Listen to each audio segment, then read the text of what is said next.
السلام علیکم ورحمۃ اللہ وبرکاتہ۔ الحمدللہ والصلاة والسلام علی رسول اللہ وبعد۔ سامعین کرام، امید ہے آپ بخیریت ہوں گے۔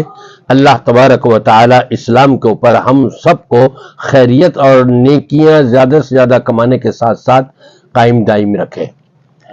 انسان فطری طور پر بعض چیزوں سے خوش ہوتا ہے اور بعض چیزوں کو جمع بھی کرتا ہے۔ مثال کے طور پہ مال کی کثرت پر اس کا ذہن جاتا ہے کہ زیادہ سے زیادہ مال ہو جائے، اور پھر اسی طرح سے بیٹے، جس کو اللہ تبارک و تعالی زیادہ بیٹے دے دے، اس کو فخر ہوتا ہے اپنے اوپر، میرے اتنے بیٹے ہیں، میرے یہ بازو ہیں۔ کوئی ٹیڑھی انگلی سے اشارہ تو کر کے دیکھے، بہت کچھ اس کے ذہن کے اندر خیالات آ جاتے ہیں۔ بلکہ میں تو اگر آپ کو یہ بتاؤں کہ مجھ سے خود ایک بزرگ نے یہ کہا، چلے گئے وہ تو اس دنیا سے، کہ میرا خاندان 60 تک پہنچ گیا، 70 تک پہنچ گیا، 80 تک، 90 تک۔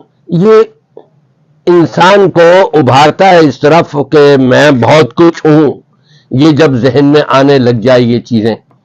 جبکہ دیکھا جائے تو حضرت انس رضی اللہ تعالی عنہ، جو نبی پاک صلی اللہ علیہ وسلم کے صحابی ہیں، ان کا کنبہ تو اتنا بڑا تھا کہ انہوں نے اپنی زندگی میں 100 کے لگ بھگ اپنے بچے یہ اپنے ہاتھ سے ان کی تدفین کری ہے۔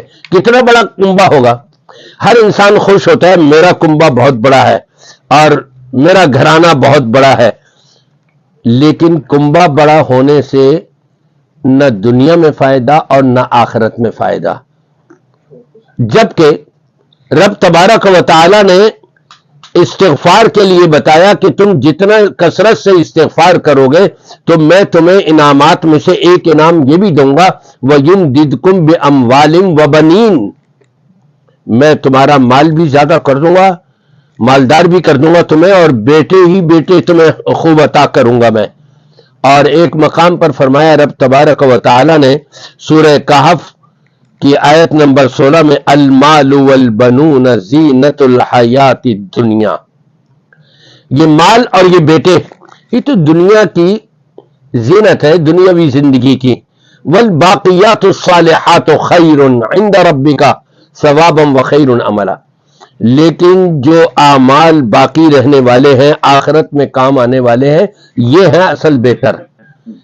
یہ اس چیز کی طرف ہماری توجہ جانی چاہیے کہ جائے کہ اعمال میں ہم کوتاہی کرتے رہے، پیچھے رہے، اور پھر اپنا کنبہ بڑا ہونے کی وجہ سے اس کے اوپر فخر کریں، نہیں، یہ کسی مسلمان کو مناسب نہیں۔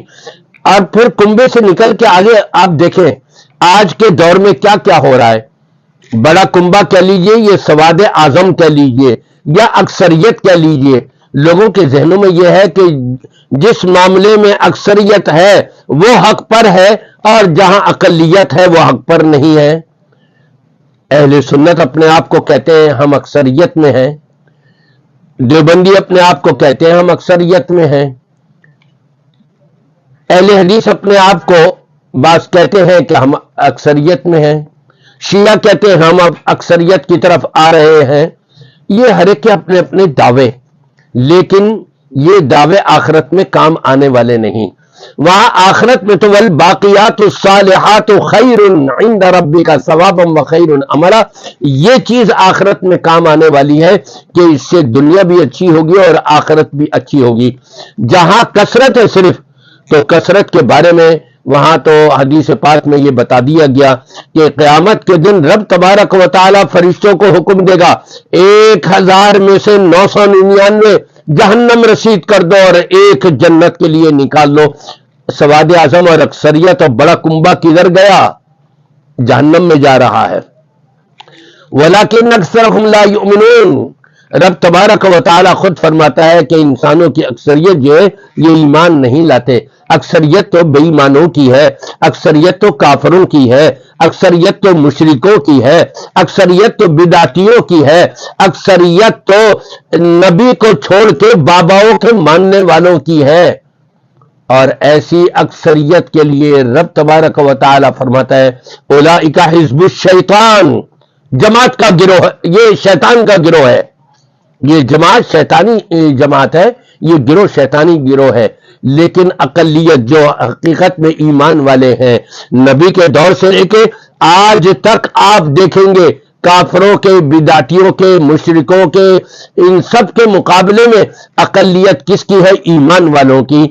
اور ایمان والوں کے بارے میں فرمایا اولئک حزب اللہ، یہ اللہ کی جماعت ہے۔ تو ہم نے تو نہ اپنا کنبہ بڑا دیکھنا ہے، نہ ہم نے اپنی جماعت بڑی دیکھنی ہے، نہ ہم نے یہ دیکھنا ہے کہ ہم سواد اعظم ہیں، ہم اکثریت میں ہے تو ہم اس بات پہ حق پہ ہوئے، نہیں، بلکہ جب کلمہ ہم نے پڑھا لا الہ الا اللہ محمد رسول اللہ، جس کا مطلب یہ ہے کہ عبادت اگر ہوگی تو صرف اور صرف اللہ کی ہوگی، اور محمد رسول اللہ کا جب ہم نے یہ کلمے کا دوسرا حصہ پڑھا، اس کا خلاصہ مطلب یہ ہے اطاعت اگر ہوگی تو صرف محمد رسول اللہ صلی اللہ علیہ وسلم کی ہوگی، آپ کے فرمان کے مقابلے میں بڑے سے بڑا کوئی کیوں نہ آ جائے اس کی بات نہیں مانی جائے گی، مانی صرف اس کی جائے گی جس کی بات نبی کے فرمان سے ملتی ہوگی۔